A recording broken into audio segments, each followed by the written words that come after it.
దేవుని నామానికి స్తోత్రం కలుగును గాక. ప్రియులారా, అందరూ బాగున్నారా? యూట్యూబ్లోను స్టేటస్లోని వీక్షించేటటువంటి వారికి నా హృదయపూర్వక వందనాలు తెలియజేస్తాను. దేవుని యొక్క గ్రంథముల నుంచి ఈరోజు ఒక వాక్యము, యాకోబు పత్రిక 4వ అధ్యాయము 13వ వచనంలో ఇలాగా వ్రాయబడి ఉంది. రేపేమి సంభవించునో మీకు తెలియదు, మీ జీవము ఏపాటిది, మీరు కొంతసేపు కనబడి అంతలోనే మాయమైపోవు ఆవురి వంటి వారై ఉన్నారు. దేవుని నామానికి స్తోత్రం కలుగును గాక. ఎంత చక్కని మాట పరిశుద్ధాత్ముడు తెలియచేశాడండి. రేపేమి జరుగునో నీకు తెలియదు. అవును, రేపేమి జరుగుతుందో మనకేం తెలుసండి. అయితే మానవుడికి రేపేం జరుగుతుందో తెలుసుకోవాలనే ఆశ.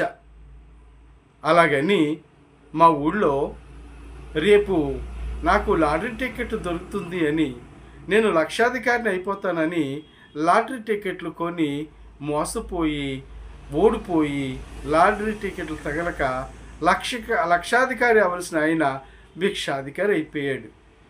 కారణం ఏంటి? మానవుడికి రేపేమి జరుగుతుందో తెలియదు. అలాంటి పరిస్థితుల్లో మానవుడు ఈ రోజున జీవిస్తూ తనకు అంతా తెలుసు అన్నట్లుగా, నేను అన్నీ చేయగలను అన్నట్లుగా తన జీవితంలో అన్నీ వ్యర్థపరుచుకుంటూ వస్తున్నాడు. అందుచేత ఆయన దేవుడు అంటాడు, మీరు అంతలో కనిపించి అంతలోనే మాయమయ్యేటటువంటి ఆవరి వంటి మీ జీవితము అంటున్నాడు. చూడండి, ఎండ కాసిన తర్వాత గడ్డి మీద వాన కురిసినప్పుడు ఆ దాంట్లో నుంచి ఆవిరి వస్తుంది. ఆ ఆవిరి స్థిరముగా ఉంటుందా? ఆ ఆవిరితో ఏమైనా చేసుకోగలమా?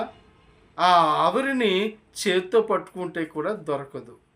అలాంటి అస్థిరమైనటువంటి జీవితము మానవుడిదని దేవుడు తెలియచేస్తున్నాడు. అయితే చూడండి, రేపేమి జరుగుతుందో అనే విషయాన్ని బైబిల్ గ్రంథం మాత్రము చాలా స్పష్టంగా క్షుణ్ణంగా చెప్పడాన్ని మనం చూస్తాం.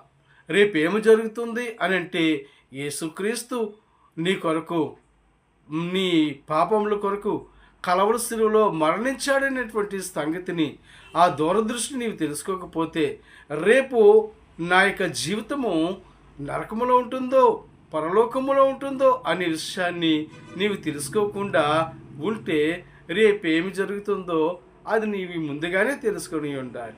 అది ఏంటి అంటే, నా జీవితంలో నేను యేసుక్రీస్తు రక్షకుడుగా అంగీకరించి నేను పరలోకము చేరాలి అనేటువంటి విషయాన్ని మాత్రం తెలుసుకుని ఉండాలనే విషయాన్ని తెలియచేస్తూ మీరు ఈ వాక్యాన్ని వింటున్న మీకు శుభం.